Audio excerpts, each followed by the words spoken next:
Farmers, trust is everything. At Genesis Fertilizers, we're not just proposing to build a facility, we're building a future designed for you. With real progress already underway, we're closer to providing Western Canadian farmers with a reliable, locally produced fertilizer supply.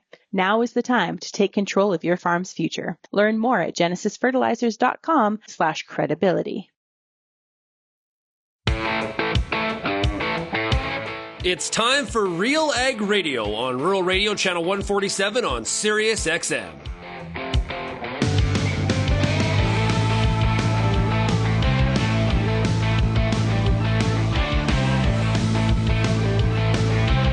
RealAg Radio and RealAgriculture.com is your home for insight and analysis of the issues that are impacting your farm business. Let's get real and get connected with RealAg Radio.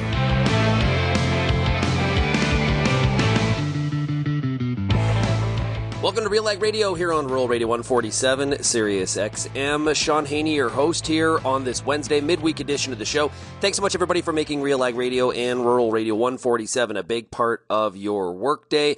Also, as usual, big shout out to everybody listening out there on the RealAg Radio podcast as well. Well, I'm broadcasting today from Las Vegas, Nevada. That is right. I'm at the Milk Business Conference that's put on by Farm Journal. It's a great meeting. I've been here before. I think I was here about 2017-18. I gave a talk about the Canadian dairy system. Here this week, today actually, I'm on a panel talking about dairy policy, and of course trade policy is going to factor into it, so looking forward to that. We're going to talk a lot about what could be in store for that USMCA agreement going forward, and what's Canada's position going to be? That's a big question. As I was at the reception last night, I had so many people coming up to me and asking me, what's Canada going to do with the Trump administration? What could this look like? And is Canada going to give up more market access? Are they just going to focus on the TRQs? What is Canada's position in trying to combat what the U.S. is looking for? And we don't even know what the U.S. is going to be looking for. That's a part of it. Obviously, an approved deal, but what does that actually mean? I will say this, that a common reaction that I got last night at the reception was Trudeau flying to Mar-a-Lago 2 weeks ago or 10 days ago, very positive. And I have heard this from numerous people in my discussions post that flight down there by the Prime Minister, but can say that people have a really positive impression of what he did on that Friday night. The Tuesday, that's when incoming President Trump threw out the threat to say, hey, there's going to be 25% tariffs on Canada, and Canada's taking advantage of the U.S. and all that whole spiel, and Trudeau taking action right away. It was actually interesting. I heard on a podcast out of Montana, at the Montana Stock Growers meeting, Lane Norland had interviewed Greg Dowd, who's Ambassador Dowd, who was the ag negotiator for the USTR under Robert Lighthizer in the first Trump administration. And one of the things that Ambassador Dowd said was how Canada reacted by going to President Trump at Mar-a-Lago was very positive. He likes that. Okay, holding court, people coming to him, taking action. Okay, how are we going to talking? He loves to chat. So, what do we got to do here? What does this look like? Ambassador Dowd did mention that the way that Mexico reacted, Sheinbaum, she threatened, snap action and they're going to retaliate and all these kinds of things. He said, that's not the way to deal with the situation. So he gave high marks for Prime Minister Trudeau as well, and he was inside the last administration. So I think that's somebody behind the curtain that kind of knows a lot of the ins and outs in terms of how the first administration under President Trump worked and what it could possibly look like in this second round, or Trump 2.0, as many people are calling it. So, yeah, great day here in Vegas. Looking forward to it. We've got lots of different interviews. We're going to have some discussions from the conference here today on the program. We're going to talk about what's going on in the dairy markets. We've got Mike North joining us from Ever.Ag. I don't know anybody that knows more about the dairy markets than Mike North. He's going to join us. We're going to talk about what's the consumer doing from a consumption standpoint and what's happening with demand. Prices have backed off somewhat. What does it mean for the rest of 2025 and just overall profitability in the dairy sector. Of course, we're thinking here a little bit more U.S. dairy sector than Canadian dairy sector because, of course, there are different market mechanisms at work under supply management in Canada. We're also going to hear today from Tom Wall. He's the dairy coach. He spoke at the meeting here today all about retaining your top employees. He does a great job in terms of, it's hard to find people. We know this. It's not just in the dairy sector. It's across all of agriculture. But how do we retain? How do we keep those key people? It's not just about money. There's a whole bunch of other things that we can do, and we need to be doing them. Not just because, in this case, the saying, just because you can doesn't mean you should. In this case, you can and you should. And so we're going to talk to Tom Wall about that. We're also going to hear from Kurt Blades. He's with the Association of Equipment Manufacturers. The new November numbers are out on equipment sales in the U.S. and in Canada. They're not pretty. Yeah, not pretty at all.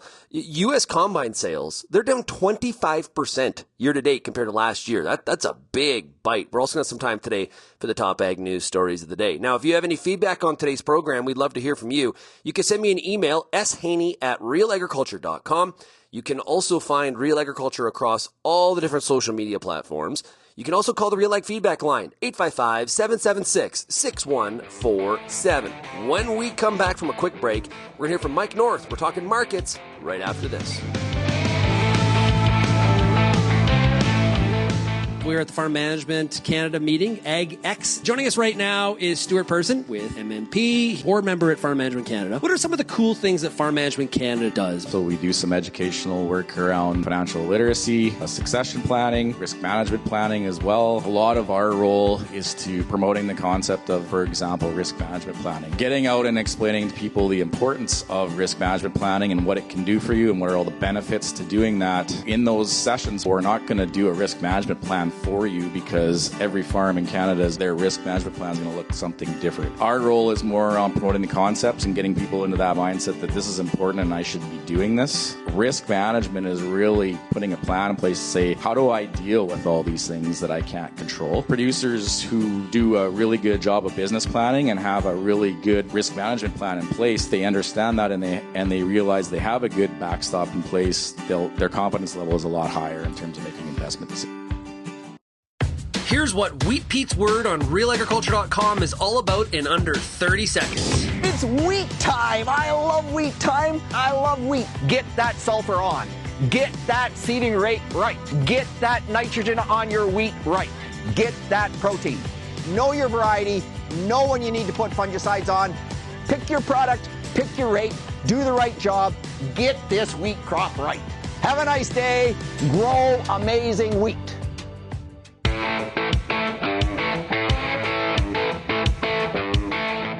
The next generation of Brandt Utroff augers is here. They can move up to 9,000 bushels per hour, even in the harshest of conditions. Visit your local Brandt dealer today or go to brandt.ca. And welcome back to RealAg Radio, Rural Radio 147, Sirius XM. We're at the Milk Business Conference in Las Vegas, Nevada. And we're joined right now by Mike North of Ever.Ag. Hey, Mike, it's great to chat with you. Hey, good to be back with you. Okay, so what's going on in the dairy markets right now? Consumer pulling through, doing their part of the equation? Well, of late, not so much. And it was the perfect storm this summer with tight milk supply, short heifer replacement numbers, a bird flu issue, heat stress across the country, met by some big exports that were sucking a lot of fresh cheese out of the marketplace, and we ran the block to $220 and the barrel to $260. Everyone was excited. Milk went to $25, and then the consumer got to speak.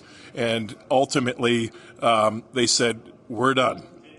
No more, no thank you. You can keep your $250 cheese because we don't want any. And literally, in a matter of about a week and a half, we watched $260 barrels become $1.80 barrels, and very little interest, and the knife was falling. Nobody wanted to grab it.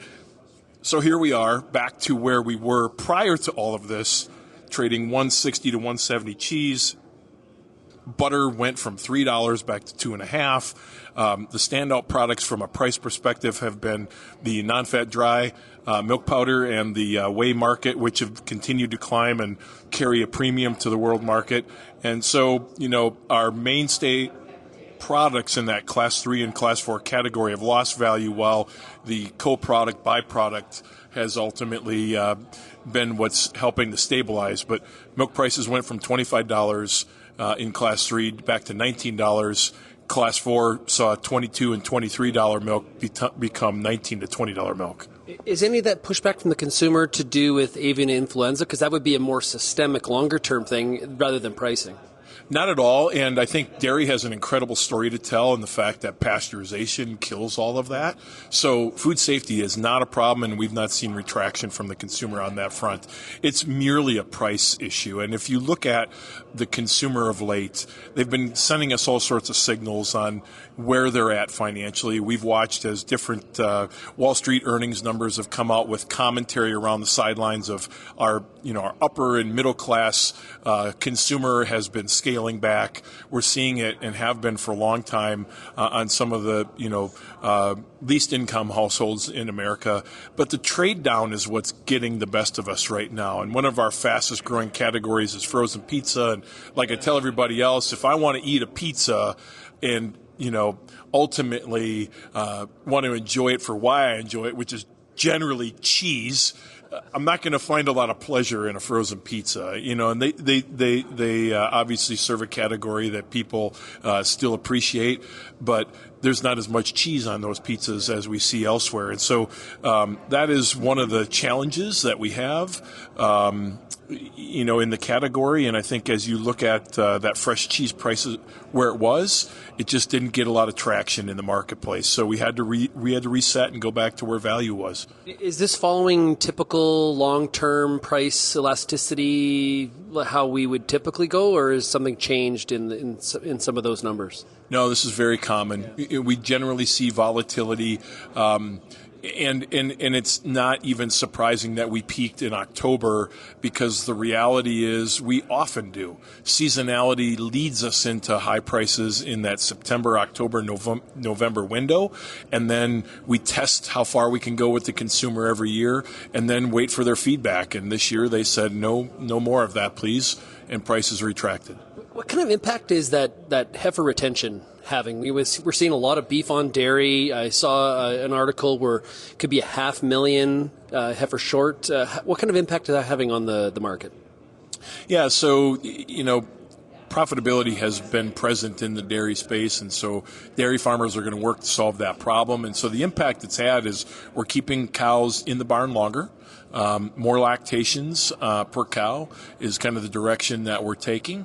And, our dairymen are the best managers in the world. Reality is that they're continuing to get milk production out of the cow. It's just now a question of how long we can keep that up. And will we see movement back into more replacement heifers? And we believe there will be.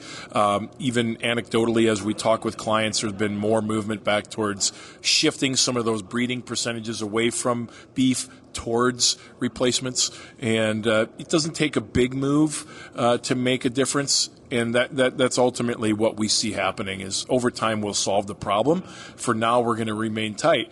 What that also does is that it keeps that supply side dynamic present as we walk forward in the marketplace. Because like last year when we had the perfect storm, one of the dynamics was a shortage of milk. And so that will help the dairyman's cause with regard to milk prices for a while. But, I think the other thing we have to recognize is that feed prices have come down substantially from where we were a couple of years ago when the beef on dairy conversation really took off. And do I really want to put that heifer on feed for the next 18 months plus, feeding her when I can, put beef semen in a cow and drop a calf that I'm going to get paid $600, $700, $800, $900, $1,000 for when it's just a few days old? I'll move to the beef side, please. And so now that's starting to shift a little bit with feed costs readjusting. Corn prices coming back from $6.50, $7 to be, $4. Meal coming off of that $450 to $500 mark to back under $300 a ton.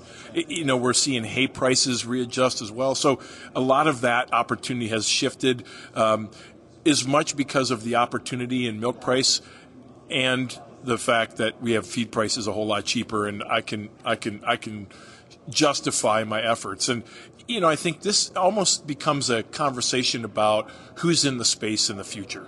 And I like to say it this way: the closer someone is to 100% beef breeding, the less likely they're probably in the space a decade from now. Because the reality of that particular model is that at some point we even need to replace the cow that's dropping that beef calf on the ground. And am I going to run back in and buy a $3,000 to $4,000 animal so that I can breed it to beef?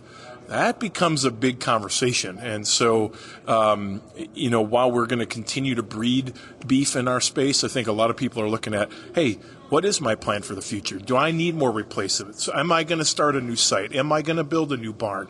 What does that look like in my operation? And I need to plan accordingly. And so there's been some people that have obviously been caught because of that shortage of replacements. And we've taught ourselves now, going through this particular environment, that, we need to be conscious of that as we look at the future. When you look at production, are there certain areas of the country that are contracting versus expanding? Break that down for us a little bit. Yeah, so if you look at that corridor that stretches from South Dakota into Texas, that has been a huge growth area, and that also follows a major investment in new infrastructure, a lot of big cheese plants being built that are coming on as we speak. And taking up more milk day by day. Cows have been following that, and so we're watching as that area continues to grow. Meanwhile, we've watched areas like New Mexico who've struggled with shortages of water and shortage of feed and environmental pressures and things like that. That's been an area of retraction, and we're seeing that in other places, right? And month by month, we can gauge it for different reasons. We've seen some areas, work through the bird flu issue, and they're down for a little while, but they haven't necessarily stopped growing. They're just working through milk production shortages. But people have been kind of moving into that central corridor. There's water, there's feed, there's access to new markets. There's not as much environmental pressure, in some cases none at all. So it has been a big growth area for the industry between production and processing. Do we have pretty good alignment right now when it comes to production versus the processor capacity currently? Yeah, and we're moving back into that place where we're going to be slightly imbalanced, more capacity than we have milk to support it. We ebb and flow in this environment very, very often. And so this is why we're going to continue to grow more cows. This is why we're going to go back towards more replacement heifers. This is why we have a very solid future in this space, because demand hasn't stopped growing. And, for anyone in the processing space to justify a major capital expenditure, we have to show demand. We have to be able to prove a profit. And we've seen a lot of that in recent years. We've come through some big opportunities on the backside of COVID with the food box program and other, demand corridors for cheese. It's not a big secret as to why we're investing into more cheese capacity. And as much as we hate to talk about the declining category of Class 1 fluid consumption, our growth in cheese continues every single year, and we watch the consumer demand cheese in a lot of categories, more mozzarella these days than cheddar, the days of old. But that's a growth opportunity that will continue to open up new processing capacity over time, which will invite more cows around that infrastructure. And, that's how we go. More capacity right now, though, opens the door for better opportunities for dairymen. Yeah, and to wrap up, I want to ask you about, with the incoming administration, do we see any policy changes or impacts that potentially impact this dairy market? Of course, in other commodities, they're talking a lot about, the role potentially that RFK could have. Is there anything dairy-wise that's kind of concern? Well, let's work backwards on those questions. I think RFK could be a real ally to the dairy industry because of this very natural, wholesome product that we have to, sell to the American people. It's a great storyline for us. The questions that we ask is, how do we deliver that product, both in terms of messaging and in terms of how it's placed in front of the consumer? Protein's obviously been a big discussion in our society for the last several years, and dairy protein has been a very, very great product to satisfy that demand. When we talk about protein powders, a lot of times we put them into things, though, that RFK may not necessarily appreciate. And so, there's questions around that, but I think we really have a great story to tell in that regard. I think as you look at perhaps the bigger issue, that being tariffs. And I can tell you since November 4th, I've had no shortage of questions around that particular subject.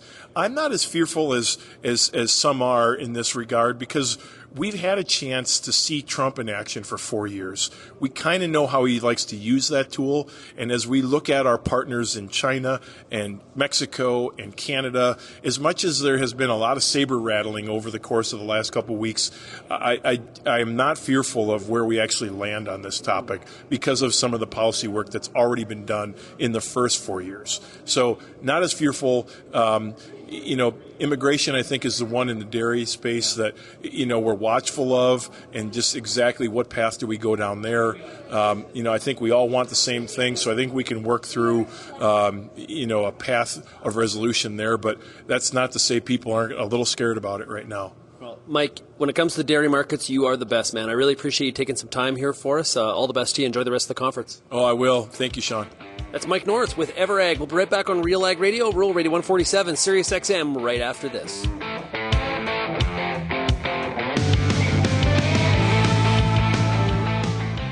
Lima Grain Cereal Seed brings you best-in-class performance for winter and spring wheat, including 12 national wheat yield contest winners in 2024. With the most extensive coaxium portfolio and over 15 top-performing varieties, Lima Grain delivers superior genetics to control grassy weeds when you need it, fall or spring.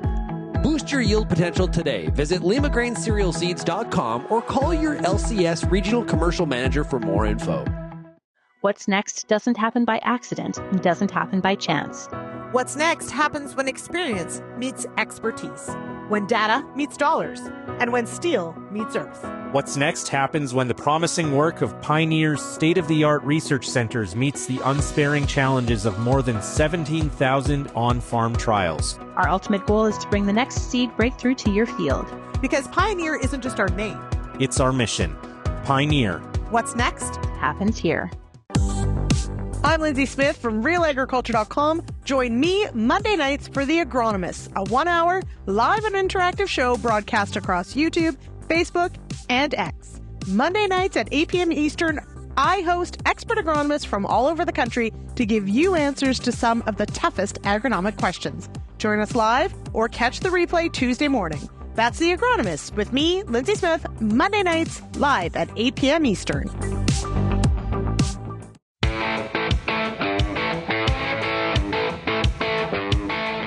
Maximize productivity and profitability with an innovative all-in-one approach to farming, combining accounting, business planning, agronomic field planning, and advanced technology. M&P Ag Intellect delivers personalized solutions that empower you to make confident, data-driven decisions. Visit mmp.ca to find out more. And welcome back to RealAg Radio, Rural Radio 147, Sirius XM. We're at the Milk Business Conference in Las Vegas, Nevada. Joined right now by one of the session speakers. It is Tom Wall. He is the dairy coach. Tom, how are we doing? Doing great. Thanks for having me, Shaun. Now, you're out of Wisconsin? I am just outside of Green Bay.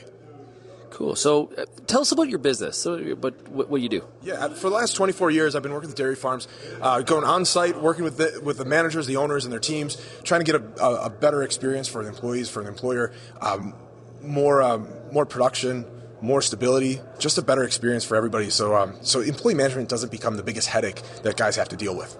Oh, man, and it's a headache. And one of the big issues, I don't care if you're in the U.S., Canada, or Europe, for a lot of dairy people, just trying to find labor is such a problem. You have to see it in all your travels. Yeah, it is. From coast to coast, north to south, it's always an issue. Finding people, finding good people, that's the biggest challenge. You know, you can get people to show up. Well, that's a challenge too. But to actually get them to be performers, part of the team every day, consistently showing up and doing what needs to be done, that's the challenge. Yeah, it's one thing, you know, when you do find those people where it's, man, I hope they stick around. Yeah. And hope's not a plan, we know that. What are some of the things that producers can do to make sure they're retaining that labor they identify as some of those key people going forward? Yeah, for me, it's about a people plan. I'll be talking about that in the session. Nobody has a people plan. We have a plan for cattle. We have a plan for equipment. Everybody has a maintenance plan for everything. But when it comes to people, nobody has a real plan. And for me, it's clarity, it's communication, it's connection, and it's recognition for who your performers are. So when we really stick to a plan and saying this is how we're going to manage, this is how we're going to approach our people, that's where the results come from. Do you think that a lot of producers default to the, I'm just going to, that compensation is like the key driver here in all of this? It kind of trumps everything? Yeah, that's a great question. A lot of times that's just kind of the lazy way of keeping people. We'll just pay them more. The problem, though, is you can't outpay bad performance because you're still bad performers. They're not necessarily engaged. So the fact that you're paying people more doesn't necessarily mean they're going to keep showing up, because they can probably find higher wages somewhere else, and it just doesn't motivate. We talk about money being as a motivator. It doesn't. You can pay people $20, $30, $40 an hour and you'll still have the same complaints. The money will not get them to do the work if they don't care, if they're not engaged. Okay, so how do we get them engaged? How do we make sure they're engaged? In compensation, it's important. You can't pay them nothing, right? You have to be competitive. Yeah. But what are some of the things we can do, though? Maybe there's some of those softer things that we don't focus on right off the hop. Yeah, one of the things I always say, more money isn't necessarily going to get you better performance. Less money will definitely get you poorer performance. So there's always that, right? But to actually get people engaged, one, they have to want to be there, right? So guys actually have to want to do the work. From there, it's just being recognized, being respected, to be appreciated. So often it's really simple things. Guys, the workers know if you're just treating them like a number, if they're not really valued. I see dairies, they're doing a lot of things just on birthdays, anniversaries, monthly meetings where they're actually investing time, making sure guys can voice their opinions. To me, that's one of the first things, is have that monthly meeting, get a platform for the employees to show up and give their 2 cents to what's going on. And then from there, just fix things. Believe it or not, the biggest thing for me is fix stuff that's not working, that's broken. Because if all day long, if I'm working 8, 10, 12 hours a day with the same busted equipment, I'm cursing out my boss under my breath every day that I'm dealing with this stuff. And the opinion that I have of the boss is he just doesn't care. He doesn't care about me. He doesn't care about my work. But then if I mess it up, then it's all on me because, I don't care. So this whole give and take back and forth in business, it really boils down to showing up and showing people you care and appreciate who they are. So if we have a people plan, or a performance management system, as some would call it, what percent of dairy people that you deal with do you see have some sort of adequate system in this area in place? When I first start, pretty much none. That's why I get the phone call. So there's a big market in front of you. There's nowhere to go but up. In all kidding aside, though, when I do a presentation like this, I'll ask, raise your hand if you have one of these. And like a people plan, if you have, and a lot of people, it's a pretty empty room. There's not a lot of hands in the air. But more and more, I'm seeing there are job descriptions, employee manuals, pay scales, and that's what I'm promoting all the time. Let's get a plan. Let's put it in writing. Not necessarily because we have to have it in writing, but when employees see that you put it in writing, they actually see that you're probably going to stick to it, that you're going to keep your word because you actually have a system in place, and I'm going to have a better first impression that the person that I'm going to trust with my employment, that they're actually thinking about this stuff and they're going to bring it to me. So, Tom, one of the things that I see a lot is people will jump to the conclusion, okay, Tom, let's just do some role playing. Tom, this all sounds great, but I only have 2 people. I don't have a staff of 25, and so why do I actually need this? Yeah, I mean, if you have 2 people, if one of them isn't doing their job, so half of your team isn't doing their work. And I liken it back to with the weather coming, cold weather coming, if you're only going to be outside for 20 minutes, I know it's minus 30, whatever, in Canada, right? You're still putting a coat on. I mean, you're not going to be out there all day. So it doesn't matter if you got 1 person, 2 people, 200 people. If they're doing the work, you need good performance, regardless of whether it's 1 or it's 100. And you're trusting them with all of your cattle. So my biggest thing, even if you have 2 people and you've got 200 cows, 200 cows are going to be handled by one of those guys one day. That's 100% of your herd with being handled by people who aren't trained at all or mediocrely trained. So whatever it is, you're going to trust your people with or you're going to trust your biggest assets with people who don't know what they're doing. It matters. That's your biggest asset. Yeah, great point. For the operations that are doing this, correctly, they work on it. You would say they're the top performers in this area. Yeah. Do they have trouble finding people, or is it the dairy operations in your experience that don't have it that are having a hard time finding the people? Because word travels. Yeah, no, look, if once you get to that place of you're a great place to work, we'll just call it a great place to work, you usually stay there. When you lose people, it's because grandma got sick and people had to go back to Mexico, or something else happened and you lose some people. But I've seen most people, once they establish that they're a great place to work, their friends know, their family knows, everybody knows, and they're on a roll. And the neighbors are all complaining that they can't seem to get good people, they won't stay, and they don't know what to do. Their neighbor seems to have no problem at all. What are some of the common barriers that you hear from people? I would imagine one is time. Like, we got stuff to do around here. We're task focused. What are some of the? Do you talk about some of the barriers that you hear? The biggest ones for me it's time and energy. Okay. Everybody. Well, we could say money too, but it's really time and energy because, to your point, everybody has full plates. So we're gonna have to make more time for employees, and then the energy is just you're exhausted, and the worst part of the day is that energy you have to give to something that's going to probably be an unknown. You just never know where the conversation is going to go with an employee. So if you're already tapped for low energy and now you have to dig into a conversation that might get sticky, you just avoid it because you just don't have the energy for it. And then the more you avoid that day after day, now it's a real problem. Yeah, and so as we were talking before off air, there's also technological ways to manage this too. So because records are important. Right? Like, you just can't all be in your head. Well, you know what I told you last year? Like, no, you need to have some proper management that goes in this system. Yeah. So what we did over the last 5 years, we built a system called People Core. Basically, everything from hire to first day to last day, employee management. To your point, I don't remember what happened yesterday. The fact that I'm going to remember what I told somebody the raise I was going to give them and when, that's all pre-programmed. Guys just check their app. And they know that this guy's anniversary is coming up in 2 months, and we've got to do a review. And here's what we're going to do. Everything's laid out. You just have to do it. Yeah, and ease of use too is critical. Yeah, for sure. That we've designed it in a way that whether you're the owner or a mid-level manager in Spanish, you can get on there. It's pretty user friendly. Spanish should be important. Yeah. That's back to barriers.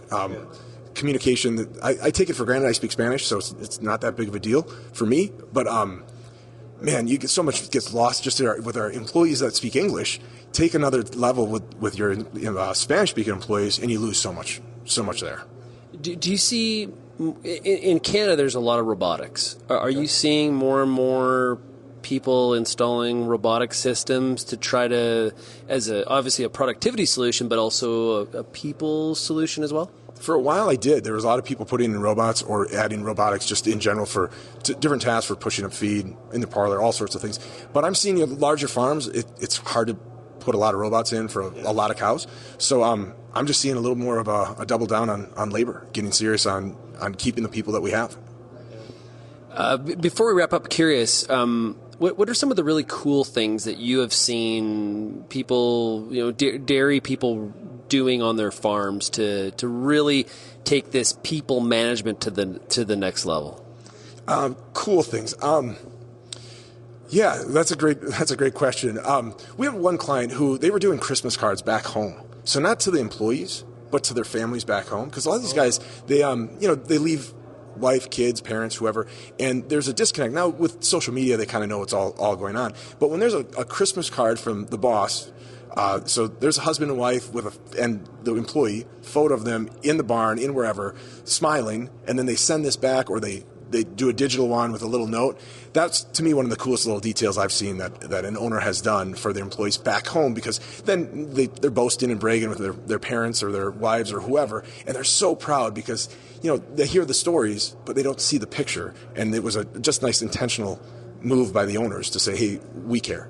Merry Christmas. Yeah, it's a small thing that goes a long, long way. That's a great story. Hey, how do we find out more about your company, what you're doing, and people that are interested, they can get in touch with you? Yeah, we're at peoplecore.com, just people and COR.com. Great stuff. Tom, great to meet you. Thanks, John. Appreciate being here. Hey, we'll be right back on RealAg Radio, Rural Radio 147 from the Milk Business Conference in Las Vegas right after this.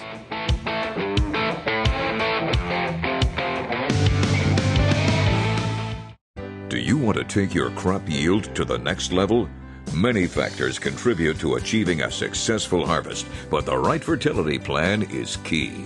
BioK is the best potassium source in agriculture today and a critical component for both plant and soil health. It doesn't end with starter. With every pass across the field, you can spoon feed your crop.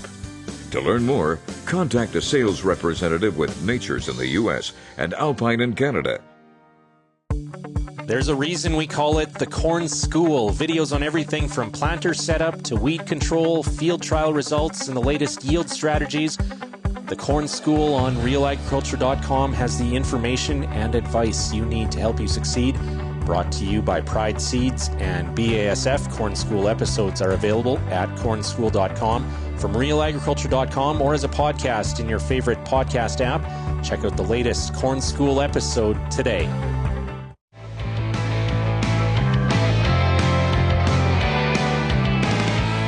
And welcome back to RealAg Radio, Rural Radio 147, Sirius XM. Hey, coming up here January 28th and 29th in Edmonton is the Crossroads Conference. It's designed to empower attendees with cutting-edge insights, technological advancements, and sustainable practices crucial for modern farming. Future-proof your farm with early bird tickets available December 31st at crossroadscropconference.ca.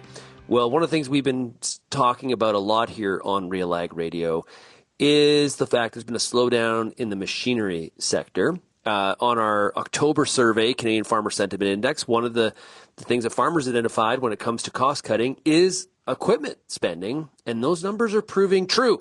Joining us to chat about the November numbers out of the Association of Equipment Manufacturers is one of their VPs. It is Kurt Blades. Kurt, how are we doing? I'm doing well. Thanks for having me on today, Shaun. Yeah, okay. So, Kurt, let's start for our audience here. I guess bigger market. Let's start with the U.S. numbers and give us the run through in terms of where we are year to date compared to last year. Well, I don't have anything really positive to share, as you had said in your kind of opening statements there. It's not good news for ag equipment sales. Also, not necessarily a surprise. We've seen this one coming at us for a while. But it really is showing itself with the November numbers. November is historically a pretty low month, but so when we looked at year to date, we're down about 14% across the board on tractors for the whole year of 2024, and we're down about 24% in combines year to date. So those are there's no way to sugarcoat those. Those are pretty disappointing numbers. But also, it's kind of what our manufacturers and farmers have been telling us for the last 6 to 8 months, that this is coming. And as you correctly said, when the belts get tightened, you kind of have to buy seed, you kind of have to buy crop protection. Oftentimes, a tractor can last one more year, and I think that's the situation that we're in right now. Couple that with interest rates being particularly high, I think that's really showing up in some of those more considered expensive purchases as well. What about the Canadian numbers? Do they reflect better? Are they a little more positive, or the same sort of story? It's about the same. I mean, there's Canada's actually down about 18% year to date. There is a bright spot in Canada with articulated four-wheel drive showing some signs of life. It's actually up about 11% for the year. That's not a lot of numbers, but they are big pieces of equipment. So that does, point to some degree of positivity. Combines are a little stronger. They're only down 12% in Canada versus being down 24% in the United States. Those combine numbers are also sort of interesting because last year was a particularly strong year for combine sales. So you're comparing a strong year versus kind of a rebound year. So you kind of have to look at this a little more than just as a snapshot. And if we look at some of your members, they're publicly traded, so we've been hearing some of the earnings statements. So not a surprise, some of those earnings statements have spoke to some of these broader industry numbers. Yeah. I guess what is kind of the outlook? What do we see going forward? Is this more of a short-term blip, or is this something that it typically takes a couple of years to work through? What happens from here forward? Well, when we started to see this downturn about, at the beginning of the summer, everyone was saying this is going to be with us for a little while. The definitions of a little while ranged from 6 months to 18 months. So let's say we're 6 months into this sort of early downturn, or 6 to 8 months into that early downturn. I think most folks are saying we're going to be dealing with this probably for the first couple of quarters of 2025 before we really start to see those strong turnarounds. But again, it's agriculture. There's a lot of organic things that sort of come at us, whether it's the weather or global trade or interest rates or a new administration in the United States or whatever. Those things can turn pretty quickly, and that's also a good thing. But what we're paying keenly attention to, and this is what sort of causes that tail to last a little bit longer, is you look at dealer lots, and they're starting to see some equipment on dealer lots, specifically the combines and dealer lots, and that's something to just you kind of get an indication of what that means for the health of rural America, the health of the dealership. If you start to see those harvesters and pieces of equipment stack up on dealer lots, that's not necessarily a good thing. So I think the dealers are doing a pretty decent job of managing those, but that we've got to work through that inventory before we really start to see some of that major turnaround that we're looking for. As a hobbyist economist, we know supply and demand. When demand slows and supply increases, we know that there's an impact on pricing. Exactly. Is that something that members are talking a lot about, or what's your outlook? That's what's pretty great, because I think we've all learned some lessons. Certainly in the manufacturing space, we learned some lessons 10 years ago when we were coming off of just a boom years of equipment sales, and we just kept producing a lot of it. And then so we found ourselves in a demand situation where it sort of dried up.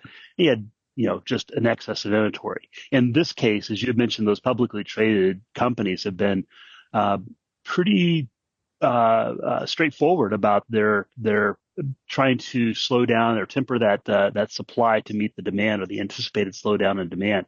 And although those were really uncomfortable and unpopular decisions that were being made, for the last 12 months, it proved to be pretty insightful, because the last thing you want is more equipment out there than the market can handle, because that depresses prices, that depresses resale value, which ultimately, that depresses farmers' bottom lines and their ability to get financing. So it's a delicate balance. We got to work together. So I'm thrilled that the manufacturers had the foresight to begin to slow down. That has a very unfortunate ripple effect, both in terms of individuals' jobs, which we heart goes out to, but also that whole supply chain.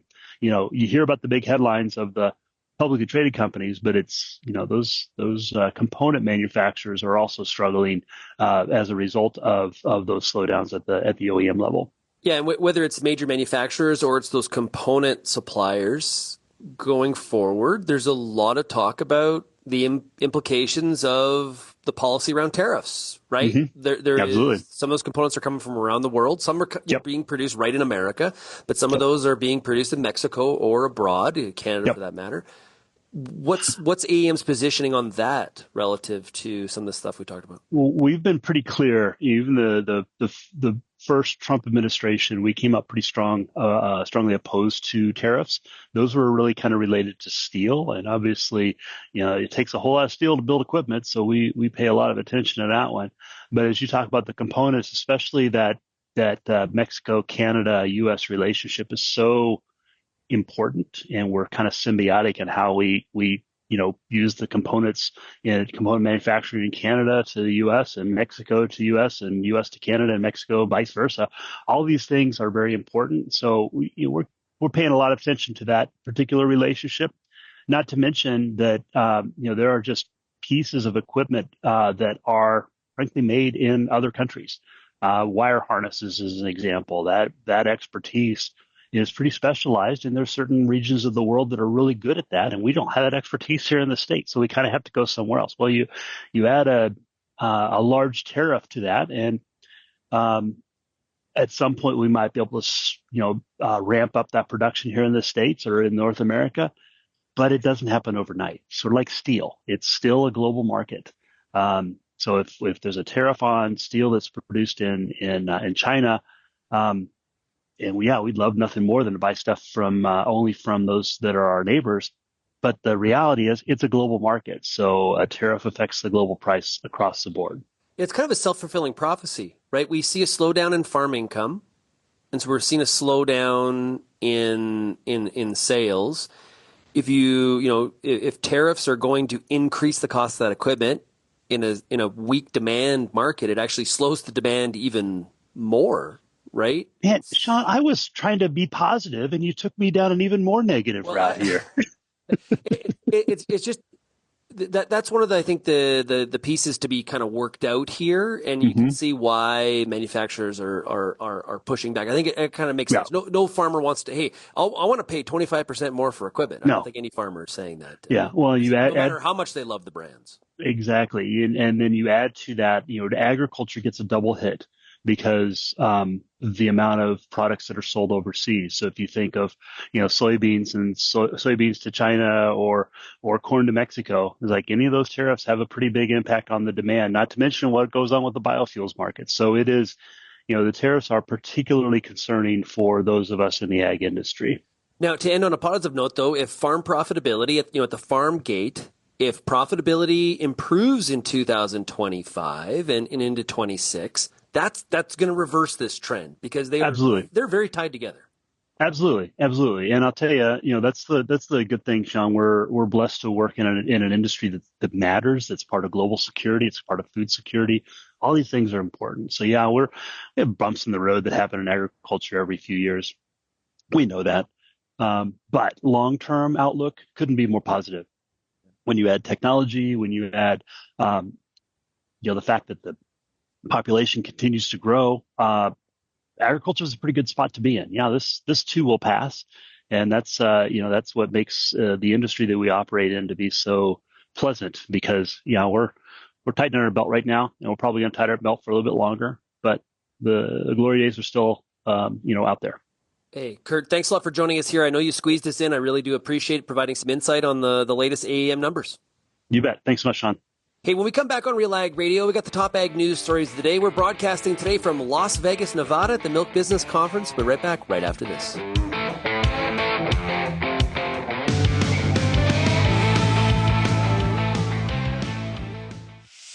This is your last call to save big on DeKalb canola. How big? Save up to $40 per bag big. On now until December 13th, save on the highest yielding DeKalb hybrid, DK401TL. Visit your local seed retailer or DeKalbRewards.ca today and get ahead of your 2025 to-do list with big savings on seed. We're going to be your #1 canola seed. Just watch us. If you're serious about agriculture, RealAg's got you covered. For over 10 years, we've listened to and shared what producers have to say about everything from policy to agronomy from coast to coast. Keep up with the latest in Canadian agriculture at RealAgriculture.com through daily newsletters and check out our YouTube channel. Thanks for joining us in the RealAg community as we continue to cover and serve North American agriculture.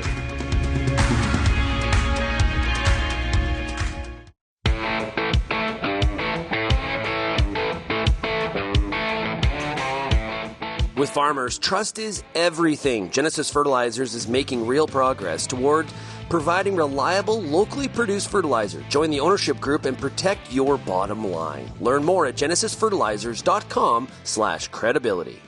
And we are back here on RealAg Radio, broadcasting today from the Milk Business Conference in Las Vegas, Nevada. We're having a great time. You can, go to RealAgriculture.com. I'm going to have more interviews from the conference here posted at RealAgriculture.com, so be sure to check that out. Okay, top ag news stories of the day here on this Wednesday. Bank of Canada has cut interest rates by 0.5 percentage points and signaled that it may slow down the pace of rate cuts going forward. And that's all happening while there's a lot of economic uncertainty, a lot of concern about the economy in Canada. And part of that is related to Canada, Canadian specific issues. But there's also is a component here where there's concern about what's going to happen with the U.S. economy going forward. And if it succeeds, that'd be good for Canada. if there's a lot of problems going forward, that's going to be a problem for Canada for sure. And the numbers over history definitely back that up. Story from the Globe and Mail. As widely expected, the bank's governing council lowered the policy rate to 3.25% from 3 3/4. This was the 5th consecutive rate cut since June and the second oversized move in a row. So we've had two 50-point cuts in a row. With inflation back on the central bank's 2% target, policymakers have moved quickly to bring borrowing costs down to a less restrictive level to avoid a recession, having cut rapidly since the summer. However, the bank appears to be entering a slower phase of the easing cycle. What we saw in October in the Canadian Farmer Sentiment Index is farmers with these interest rate decreases are seeing the opportunity for more capital purchases, or at least having more confidence to make those purchases. We'll see what kind of impact this has on the housing market in Canada. You got to think that it's going to put a little bit of a life into it for sure. The Grain Growers of Canada have announced the election of a completely new executive to lead the National Grain Producer Organization. Tara Sawyer, a grain farmer from Acme, Alberta, and chair of Alberta Grains, has been elected chair of the Grain Growers of Canada. She's the first female to hold the role. Joining her is Scott Hepworth. Hey, Scott's a frequent guest here on the Farmer Rapid Fire on RealAg Radio on Thursdays. He farms with his family in Assiniboia, Saskatchewan. He's also director at Saskatchewan Wheat Development Commission. He is the vice chair there. Also joining them will be Sally Parsonage, a grain producer from Baldur, Manitoba, and a secretary of the Manitoba Crop Alliance. She'll be joining the executive as second vice chair. They step into the roles previously held by Andre Harp, William Van Tassel, and Brendan Phillips. The Canadian Agribusiness Education Foundation, CABIF, is offering 7 $2,500 scholarships to students entering or pursuing an agriculture-related program at a Canadian college, university, or apprenticeship institution. Canadian agriculture needs more passionate people to address the challenges of tomorrow, says Becky Parker, chair of the CABIF Board of Directors. We are proud to support the future of our industry by providing scholarships to deserving students who are pursuing agriculture and food careers in Canada. One scholarship is $2,500, is available in each of British Columbia, the Territories, Alberta, Saskatchewan, Manitoba, Ontario, Quebec, and Atlantic Canada. So, and Real Agriculture participates in those CABIF scholarships, by the way. Every year at Best of CAMA, we donate some advertising inventory that companies step up and provide. So we donate the inventory. They make the financial contribution, and it's all for the benefit of CABIF scholarships.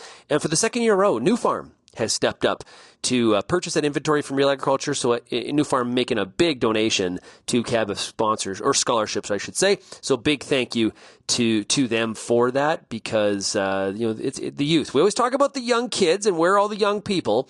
And we've got to make sure that we're providing some incentive through scholarship for people to participate in the industry.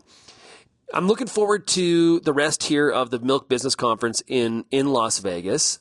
You know, with the reduction in feed costs, I think there's some optimism, it seems, in the dairy market in the U.S.